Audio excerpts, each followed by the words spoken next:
Hello friends, welcome to S academy. PowerPoint का 500 question जो series हम लोग कर रहे थे, ये हमारा सेकंड सेट है जिसमें हम लोग आगे के क्वेश्चन देखने वाले हैं।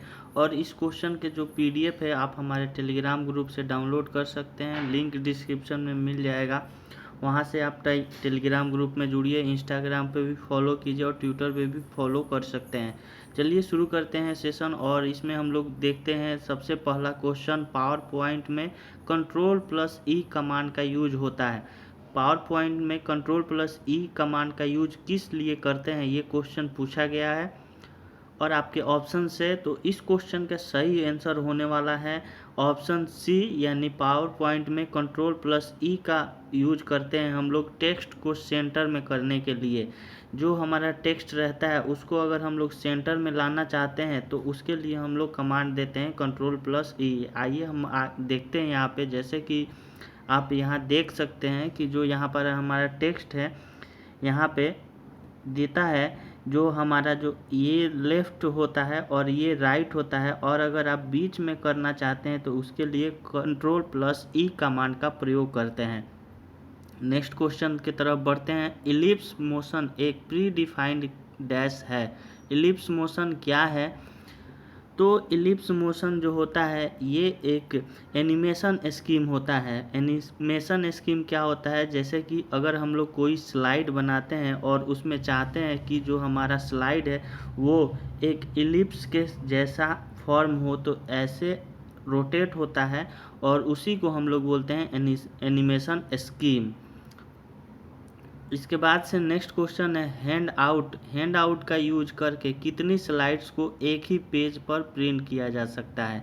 हैंड आउट का यूज करके हम लोग एक स्लाइड, 6 स्लाइड और 9 स्लाइड तीनों का प्रयोग कर सकते हैं। तो इसलिए राइट आंसर होगा आपका ऑप्शन डी, यानी ये सभी से होगा सही आंसर। अगला क्वेश्चन है, यदि आप स्लाइड के केवल टेक्स्ट देखना चाहते हैं तो इनमें से कौन सा टैब यूज करेंगे? अगर कोई स्लाइड है और उसमें आप सिर्फ टेक्स्ट को देखना चाहते हैं तो कौन से टैब का यूज करते हैं? इस क्वेश्चन का सही आंसर होगा ऑप्शन सी, यानी आउटलाइन। आउटलाइन का यूज हम लोग करते हैं जब सिर्फ टेक्स्ट को देखना है आपको किसी भी स्लाइड में। अगला क्वेश्चन है, यदि आप स्लाइड का क्रम बदलना चाहते हैं तो आप किस इनमें से कौन सा व्यू यूज करेंगे? तो इनमें से कौन से व्यू का यूज करेंगे अगर आपको सिर्फ स्लाइड को क्रम बदलना है, यानी उनका जो अरेंजमेंट है, जो उनका स्लाइड का ऑर्डर है उसको आप बदलना चाहते हैं। जैसे कि 1 नंबर स्लाइड को 5 नंबर पे और 5 का 2 नंबर पे लेना चाहते होंगे तो कैसे करेंगे? तो इसके लिए जो इस क्वेश्चन का सही आंसर होगा slide shorter view. Slide shorter view जो होता है इसके क्रम बदलने का यूज किया जाता है। अगला क्वेश्चन यहाँ पे जैसे कि आप देख सकते हैं यहाँ पे बहुत सारे स्लाइड दिए गए हैं और इनका अगर हम लोग ऑर्डर बदलना चाहते हो तो उसके लिए स्लाइड शॉर्टर व्यू का उपयोग करते हैं। और यहाँ पे आपको दिख जाएगा व्यू ऑप्शन, यहाँ पे आपको क्लिक करना होता है और उसके बाद से ये प्रोसेस स्टार्ट होता है।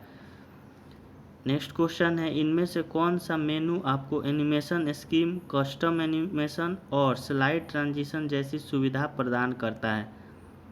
इस क्वेश्चन का सही आंसर होगा ऑप्शन डी, यानी स्लाइड शो मेनू। जब स्लाइड हम लोग तैयार करते हैं और उसको एक शो के रूप में प्रेजेंट करते हैं तो उसमें हम लोग एनिमेशन स्कीम लगा सकते हैं, कस्टम एनिमेशन दे सकते हैं और स्लाइड ट्रांजिशन जैसे हम लोग फंक्शन यूज कर सकते हैं।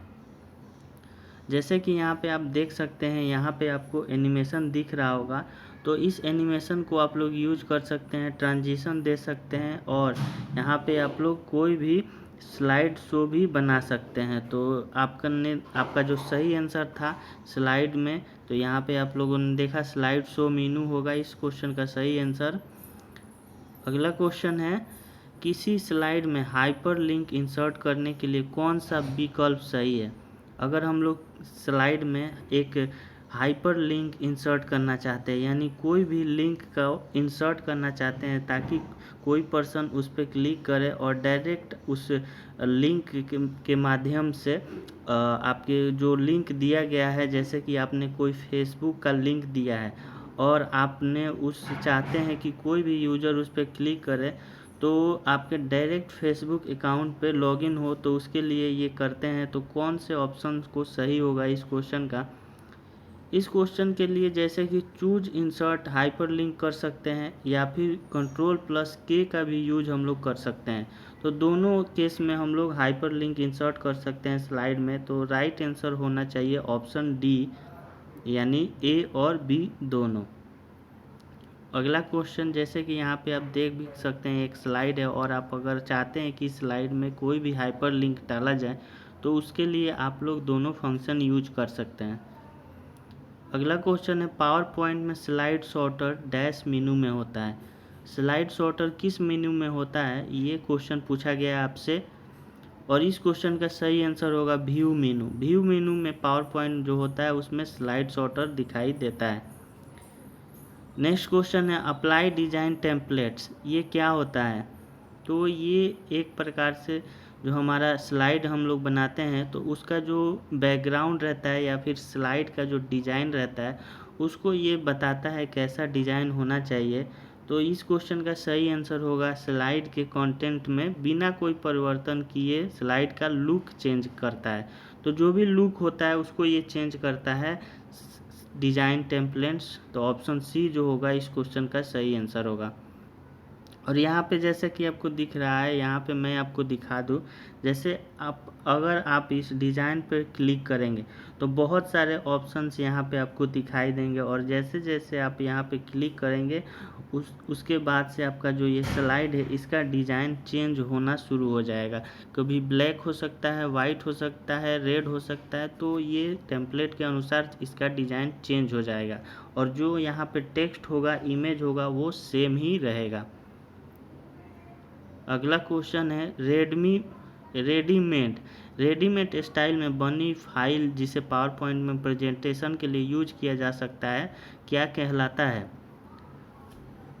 रेडीमेड जो स्टाइल में फाइल बनी होती है पावर पॉइंट प्रेजेंटेशन के लिए वो क्या कहलाता है? तो ये टेम्पलेट्स कहलाता है। इसका क्वेश्चन का सही आंसर होगा ऑप्शन सी, यानी टेम्पलेट्स।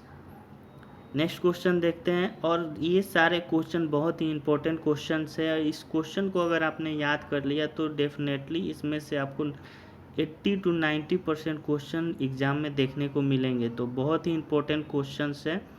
1 से 2 बार वीडियो को देखिए और PDF के माध्यम से क्वेश्चन को पढ़ने की कोशिश कीजिए, याद कीजिए।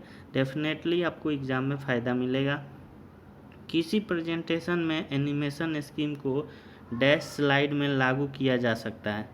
अगर कोई प्रेजेंटेशन है और उसमें एनिमेशन स्कीम है तो कैसे हम लोग लागू कर सकते हैं? तो इस क्वेश्चन का सही आंसर होगा पूरे स्लाइड को, सिलेक्टेड स्लाइड या फिर करेंट स्लाइड, ये तीनों माध्यम से हम लोग लागू कर सकते हैं एनिमेशन स्कीम को। तो इस क्वेश्चन का सही आंसर है ऑप्शन डी।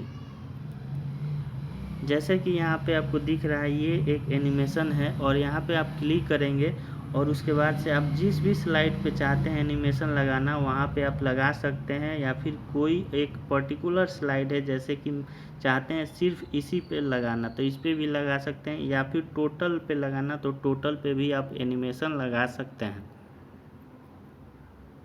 नेक्स्ट क्वेश्चन है इनमें से कौन सी की आप स्पेलिंग चेक करने के लिए प्रेस करोगे? कौन से की का यूज करते हैं स्पेलिंग चेक करने के लिए? तो इस क्वेश्चन का सही आंसर होगा F7। F7 के द्वारा हम लोग किसी भी टेक्स्ट का स्पेलिंग चेक कर सकते हैं। अगला क्वेश्चन है पावर पॉइंट में डैश टेक्स्ट और ग्राफिक्स के लिए कंटेनर की तरह यूज होता है। तो इस क्वेश्चन का सही आंसर होगा ऑप्शन डी, यानी टेक्स्ट बॉक्स। टेक्स्ट बॉक्स का यूज हम लोग करते हैं पावर पॉइंट प्रेजेंटेशन में टेक्स्ट और ग्राफिक्स के लिए। नेक्स्ट क्वेश्चन है स्लाइड में किसी पिक्चर को रिकॉलर करने के लिए कमांड रिकॉलर करना है किसी भी स्लाइड को। किसी भी स्लाइड में अगर कोई पिक्चर है और उसको दोबारा कलर करना चाहते हैं तो इसके लिए कौन से कमांड का यूज करते हैं, इस क्वेश्चन में यही पूछा गया है। और इस क्वेश्चन का सही आंसर होगा ऑप्शन, यानी फॉर्मेट पिक्चर और कलर। इस कमांड का यूज करेंगे तो हमारा जो भी पिक्चर है स्लाइड में उसका कलर चेंज हो जाएगा। अगला क्वेश्चन है, किसी स्लाइड में निम्न में से कौन कौन से ऑप्शन हो सकते हैं। कोई भी स्लाइड है और उनमें कौन कौन से ऑप्शन दिखाई देता है। आपके ऑप्शन है टाइटल टेक्स्ट ग्राफ्स, या दूसरा ड्रॉ ऑब्जेक्ट शेप्स, या तीसरा क्लिप आर्ट, ड्रॉ आर्ट या विजुअल, या फिर इनमें से कोई भी। इस क्वेश्चन का सही आंसर होगा इनमें से कोई भी, यानी कोई भी आप इसमें स्लाइड में ऑप्शन यूज कर सकते हैं। तो ये रहा हमारा part second power point 500 question का सीरीज जो हमारा चल रहा है ये बिहार STET एग्ज़ाम के लिए, जो कि बहुत ही इंपॉर्टेंट एक्सपेक्टेड क्वेश्चंस हैं। तो इस वीडियो को आपको ज़्यादा से ज़्यादा शेयर कीजिए, लाइक कीजिए और कमेंट में बताइए आपको वीडियो कैसा लगा। चैनल को सब्सक्राइब नहीं किए तो सब्सक्राइब करके बेल आइकन दबाइए, ताकि आपको बिहार स्टेट का जो रेगुलर तैयारी यहाँ पे चैनल के माध्यम से कराया जा रहा है वो आपको अपडेट मिलता रहे। वीडियो को देखने के लिए बहुत बहुत धन्यवाद।